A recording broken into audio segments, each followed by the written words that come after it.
नमस्कार दोस्तों, कृष्णा एकेडमी के यूट्यूब चैनल पर आप सभी का एक बार फिर से हार्दिक स्वागत है। राजस्थान की कला संस्कृति के अंतर्गत हम टॉपिक पढ़ रहे थे स्थापत्य कला में राजस्थान की प्रमुख छतरियाँ, और ये टॉपिक अब हम यूँ कह सकते हैं समाप्ति की ओर है। इसके पश्चात दोस्तों आप कमेंट्स करके ये बता सकते हो कि कौन सा टॉपिक आपको ज़्यादा टफ लगता हो, उसी के अकॉर्डिंग अगला टॉपिक पढ़ा दिया जाएगा। देखिएगा, राजस्थान की जो कुछ बची कुची छतरियाँ थी, सबसे पहले आप देखिएगा दोस्तों, राजस्थान में एक छतरी है और उसको काल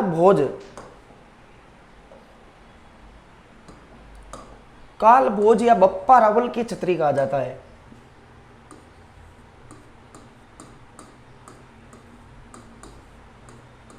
बताओ छतरी का नाम क्या है? काल भोज या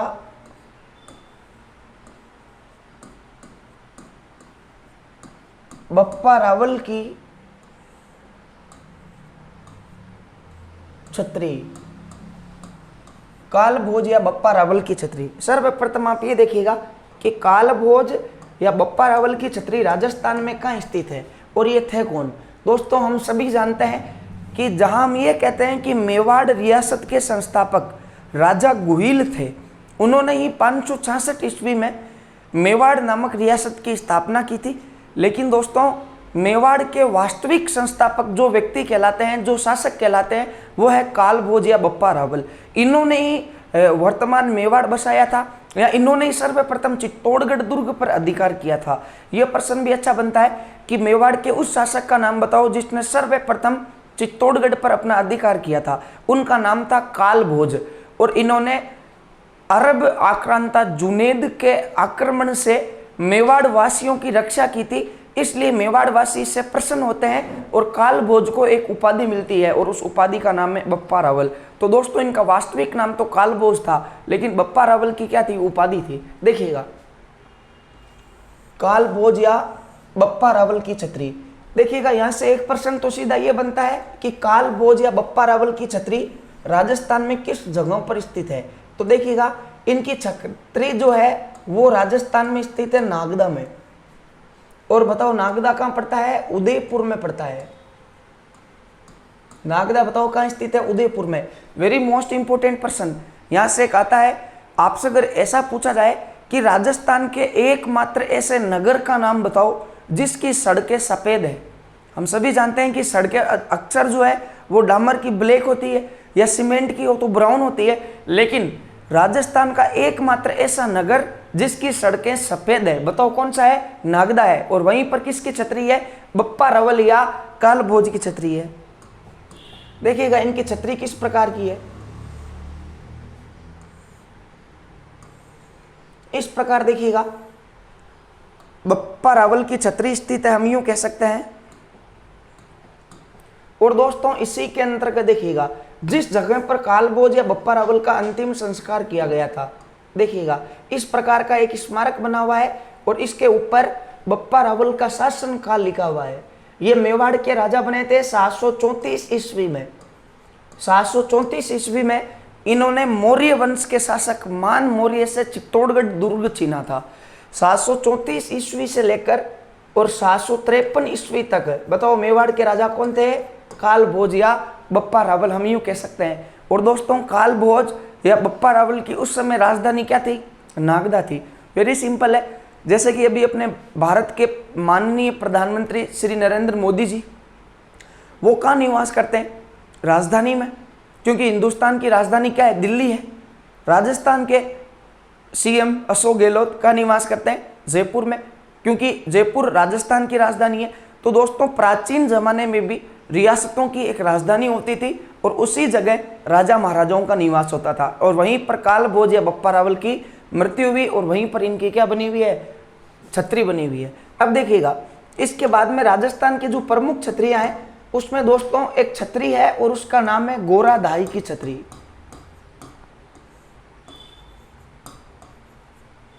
गोराधाई की छतरी। देखिएगा ये गोराधाई कौन थी या इनकी छतरी राजस्थान में कहाँ स्थित है। सबसे पहले आप ये देखिएगा कि गोराधाई थी कौन।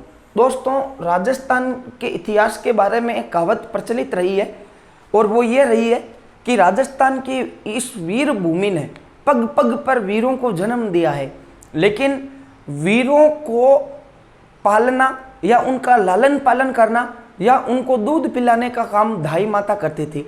हम सभी जानते हैं कि जो महारानियां होती थी जिनके कोख से राजकुमारों का जन्म होता था, वो दोस्तों महारानियां सिर्फ उनको जन्म देती थी, लेकिन जो धाई माता होती थी वही उनका लालन पालन करती थी, हम यूं कह सकते हैं। और दोस्तों धाई माता जो है वो अक्सर गुज्जर जाति की महिलाएं होती थी, जैसे कि पन्ना धाई, क्योंकि ऐसा माना जाता था कि यदि बचपन में किसी गुज्जर जाति की महिला का स्तनपान या दूध किसी व्यक्ति को पिलाया जाए तो उसका जो शरीर होता है वो अष्टपुट और भूडोल होता है।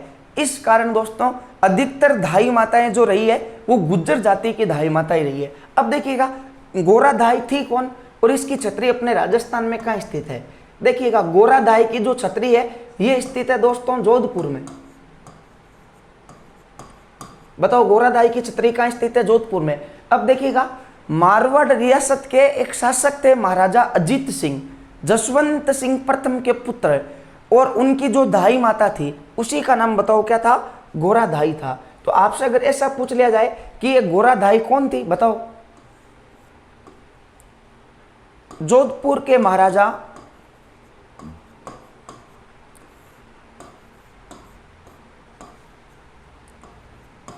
जोधपुर के महाराजा अजीत सिंह की धाई माता गोरा धाई थी।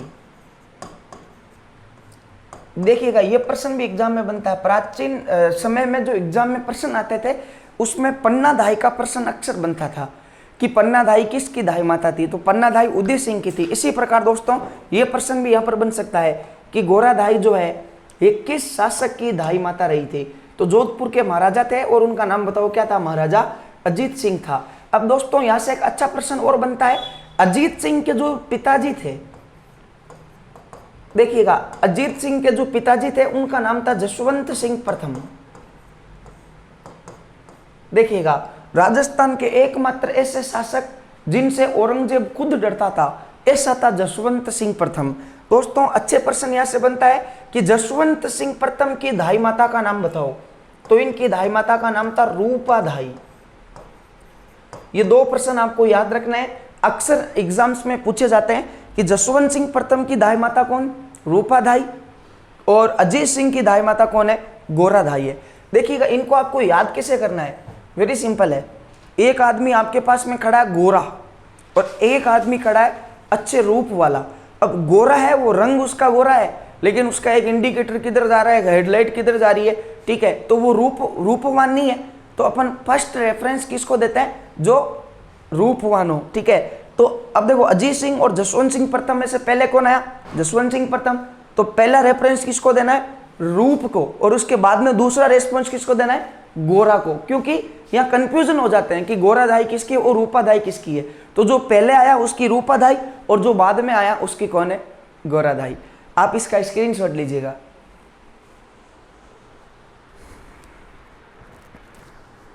आगे देखिएगा राजस्थान की जो प्रमुख छतरियां हैं उसमें दोस्तों एक छतरी आती है, एक स्मारक हम यूं कह सकते हैं, और उसका नाम देखिएगा राव सिंहा का स्मारक।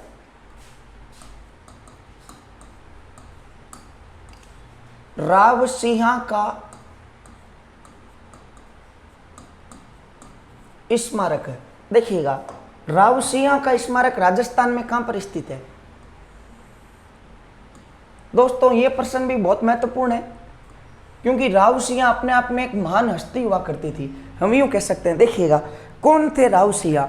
दोस्तों राजस्थान की जो क्षेत्रफल की दृष्टि से सबसे बड़ी रियासत रही थी मारवाड़, उस मारवाड़ नामक रियासत पर देखिएगा क्षेत्रफल की दृष्टि से बताओ सबसे बड़ी रियासत कौन सी थी? मारवाड़। और दोस्तों इस मारवाड़ रियासत पर जिस वंश का राज हुआ करता था वो वंश था राठौड़ वंश। इस राठौड़ वंश के संस्थापक थे राव सिंहा, जिन्होंने 1240 ईस्वी में मारवाड़ नामक रियासत की स्थापना की थी। सबसे पहले आप ये देखिएगा कि इनका स्मारक कहाँ पर स्थित है। देखिएगा राव सिंह का स्मारक है दोस्तों पाली जिले में एक गांव पड़ता है और उस गांव का नाम है बिठू गांव। बताओ गांव का नाम क्या है? बिठू गांव। और बिठू गांव बताओ कहाँ स्थित है? पाली में।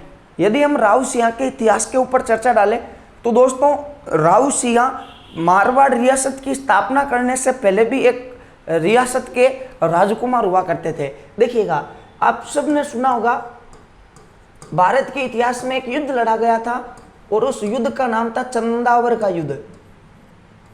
दोस्तों चंदावर का जो युद्ध है वो 1194 ईस्वी में लड़ा गया था और इस युद्ध में एक तरफ तो था मोहम्मद साबुद्दीन गोरी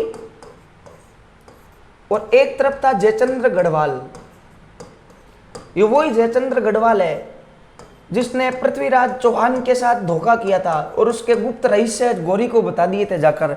और गोरी ने जयचंद्र गढ़वाल को ये लालच दिया था कि यदि मैं हिंदुस्तान का बादशाह बना तो मैं भी तुझे हिंदुस्तान का बादशाह बनाकर और यहाँ से लूटपाट करके वापस चला जाऊंगा गजनी। लेकिन जैसे ही तराइन का पहला युद्ध 1191 और तराइन का दूसरा युद्ध 1192 में हुआ, पृथ्वीराज चौहान मारे गए और जैसे ही हिंदुस्तान का बादशाह बना और जयचंद्र गढ़वाल ने कहा कि गोरी अपनी शर्त के मुताबिक तू मुझे हिंदुस्तान का शासक बनाएगा और तू यहाँ से चला जाएगा, तो गोरी ने कहा कि जब तू तेरे पड़ोसी का नहीं हो सकता है, तेरे देश के आदमी का ही नहीं हो सकता है, तो मेरा तो तू क्या हो सकता है। और इसको मारने के आदेश दिए थे। बदले में खिलाफ इनके युद्ध लड़ा गया, चंदावर का युद्ध दोस्तों वेरी मोस्ट इंपोर्टेंट है 1194 ईस्वी में। और ऐसा कहा जाता है कि चंदावर के युद्ध में इस जयचंद्र गढ़वाल का पूरा परिवार मारा गया था।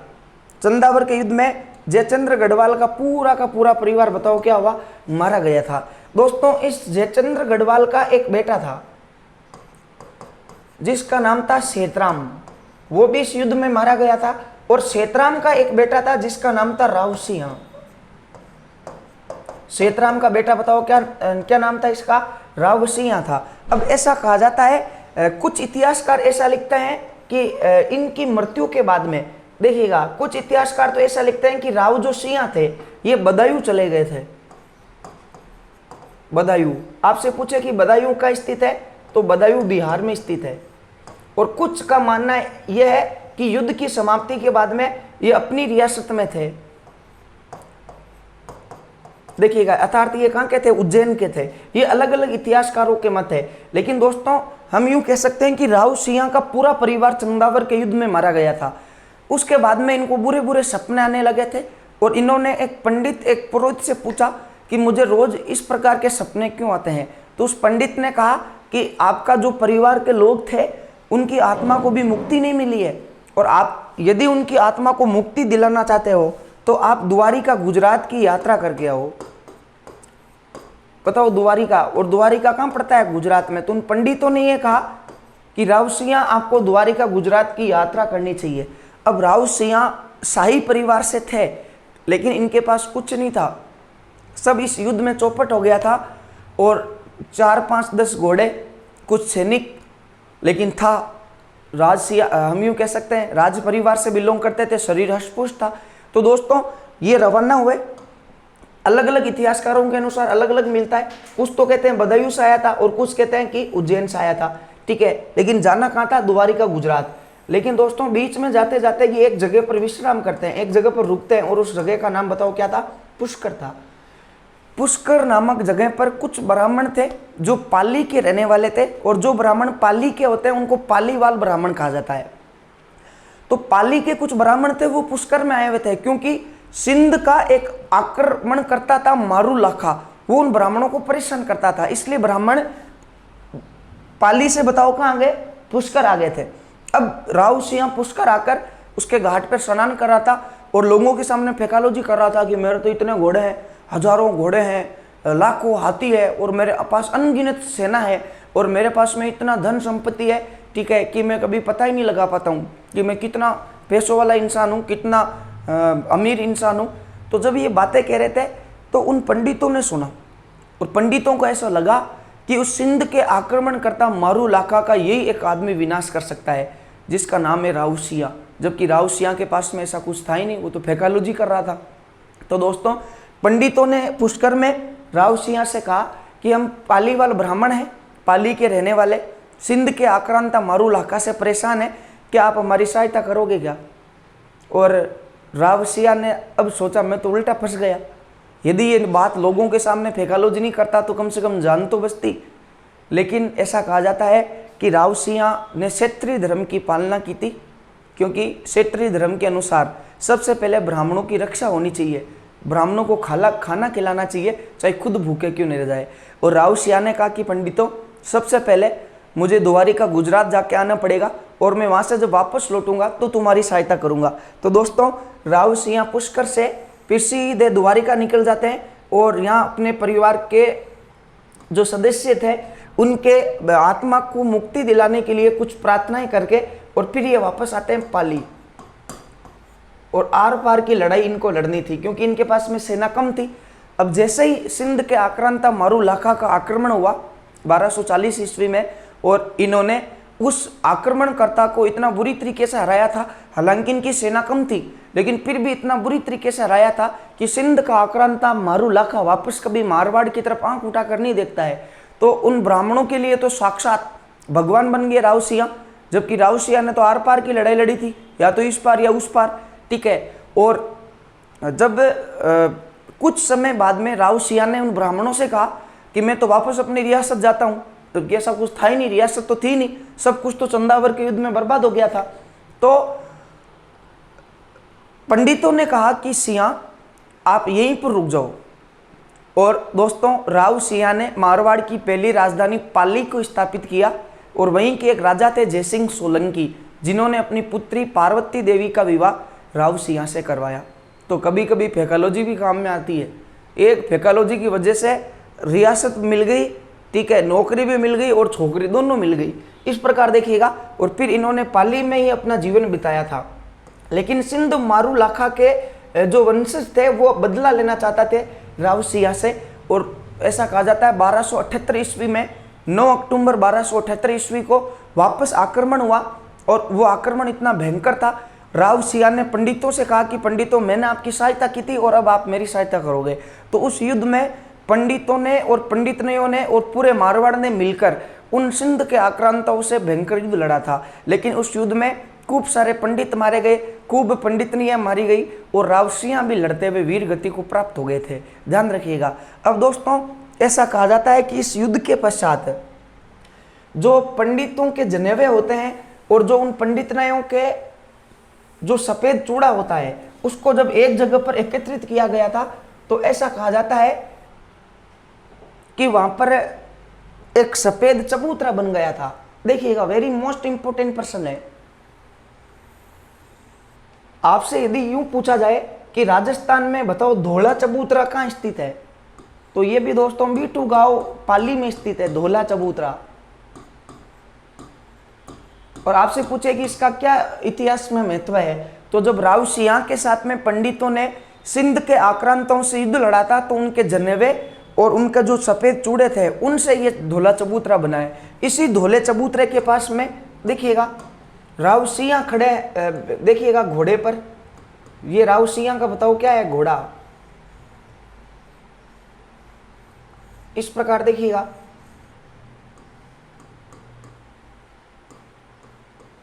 ये बताओ क्या है, राव सिंह का घोड़ा है, और उस पर कौन विराजमान है, राव सिंह विराजमान है, इस प्रकार देखिएगा। जिनके हाथ में एक भाला ले रखा है इन्होंने, इस प्रकार का इनका स्मारक बना हुआ है, ये राव सिंह का स्मारक कहलाता है। और इसी के पास में एक लेख लिखा हुआ है, इसी के पास में एक लेख लिखा हुआ, वेरी मोस्ट इंपोर्टेंट पर्सन है। इस लेख को क्या कहा जाता है, देखिएगा, ये लेख बीटू गांव में स्थित है, इस कारण इस लेख को बीटू गांव का लेख कहते हैं, बीटू गांव का लेख है। और दोस्तों आपको एक चीज यहां से और ध्यान रखनी है कि बीटू गांव का जो लेख है वो लिखवाया किसने था, अर्थात ये किसके द्वारा लिखवाया गया था, तो दोस्तों ये लिखवाया गया था पार्वती देवी के द्वारा। और आपसे पूछे पार्वती कौन थी, wife of Rao Singh, wife of Rao Singh और डॉटर ऑफ जयसिंह सोलंकी, जयसिंह सोलंकी की पुत्री थी जिसका विवाह राव सिंह के साथ करवाया गया था, ये लिखवाया था। अब आपसे यूं पूछ लिया जाए कि इसमें लिखा हुआ क्या है, तो इसमें यह लिखा हुआ है कि राव सिंह सेतराम के पुत्र थे और मीनाओं या मुसलमानों से युद्ध करते हुए 9 अक्टूबर 1278 के दिन वीर गति को प्राप्त हुए। और नीचे लिखा हुआ है रिटन बाई पार्वती, अर्थात इसका लेखिका कौन थी, अर्थात ये लिखवाया किसने था, तो आप ध्यान रखिएगा ये पार्वती देवी ने लिखवाया था। इसके अलावा देखिएगा जो राजस्थान की प्रमुख छत्रियां हैं उसमें दोस्तों एक छतरी आती है और उसका नाम है बख्तावर सिंह की छतरी, बख्तावर सिंह की छतरी। देखिएगा राजस्थान के इतिहास में एक पासवान फेमस हुई थी और उसका नाम था मूसी महारानी, मूसी महारानी। देखिएगा हम ये सब पढ़ते हैं कि मूसी महारानी अलवर के शासक बख्तावर सिंह की पासवान थी, तो ये दोस्तों वही बख्तावर सिंह है जिनकी आज हम छतरी पढ़ने जा रहे हैं। सबसे पहले देखिएगा बख्तावर सिंह थे कौन, ये अलवर के शासक थे और इनकी छतरी कहाँ स्थित है, तो देखिएगा इनकी छतरी स्थित है दोस्तों, इनकी एक छतरी तो स्थित है मंडोर में। बताओ मंडोर कहां पड़ता है, जोधपुर में। और इनकी दूसरी छतरी स्थित है अलवर में। इनकी 2 छतरियां हैं, एक मंडोर जोधपुर में और दूसरी बताओ कहां है, अलवर में। ये वेरी मोस्ट इंपोर्टेंट पर्सन है। जब अंग्रेज राजस्थान के राजाओं को अपने अधीन करना चाहते थे तो उन्होंने सबसे पहले एक संधियां चलाई थी, सहायक संधियां। हालांकि वो फेल हो गई थी, उसके बाद में अधीनस्थ संधियां या आश्रित पार्थक्य की संधियां की गई थी। लेकिन अगर ऐसा प्रश्न पूछा जाए कि राजस्थान की उन रियासतों का नाम बताओ जिन्होंने अंग्रेजों से सहायक संधियां की थी, तो वो 2 थी, एक भरतपुर और एक अलवर। तो उस समय अलवर के राजा ये थे बख्तावर सिंह और मूसी महारानी इन्हीं की पासवान थी। इनकी छतरी बताओ कहाँ स्थित है, मंडोर, जोधपुर और उसके अलावा बताओ कहाँ है, अलवर। इसके अलावा देखिएगा राजस्थान की प्रमुख छतरियों में दोस्तों एक छतरियां हैं और उनका नाम है कागा की छतरियां, कागा की छतरियां। देखिएगा कागा की छतरियां राजस्थान में कहां स्थित है, कागा की छतरियां कहां स्थित है और इनको कागा की छतरियां क्यों कहा जाता है। सबसे पहले आप देखिएगा कागा की छतरियां स्थित कहां है, तो दोस्तों कागा की छतरियां पड़ती है मंडोर नामक जगह पे। और बताओ मंडोर नामक स्थल कहां स्थित है, जोधपुर में स्थित है। अब देखिएगा इनको कागा की छतरियां क्यों कहा जाता है। ऐसा कहा जाता है कि प्राचीन समय में इस जगह पर एक ऋषि थे और उनका नाम था काग भोसुंडी ऋषि, अर्थात उनका नाम क्या था, काग ऋषि था। और काग ऋषि यहाँ पर तपस्या करते थे और काग ऋषि की तपोभूमि होने के कारण ही इस जगहों को क्या कहा गया, कागा की छतरियां कहा गया। और बताओ कागा की छतरियां कहाँ स्थित है, तो हम यूँ कह सकते हैं कि मंडोर जोधपुर में स्थित है। इसके अलावा देखिएगा आप स्क्रीनशॉट लीजिएगा इसका,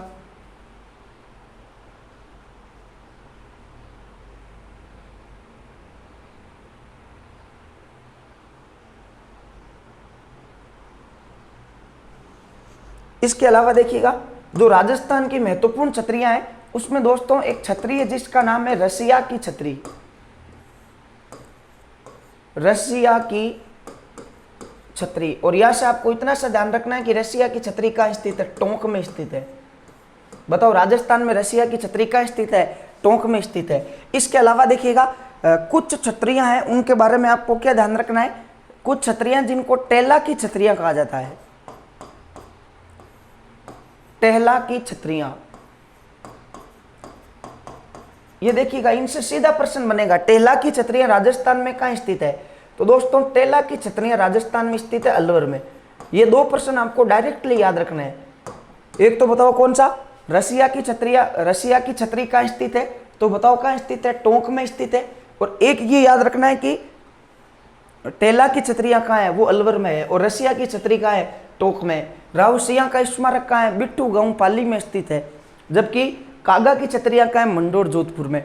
दोस्तों ये राजस्थान की छतरियों से संबंधित एक वीडियो था। यदि आपको पसंद आए तो आप लाइक और शेयर करना न भूलें। धन्यवाद।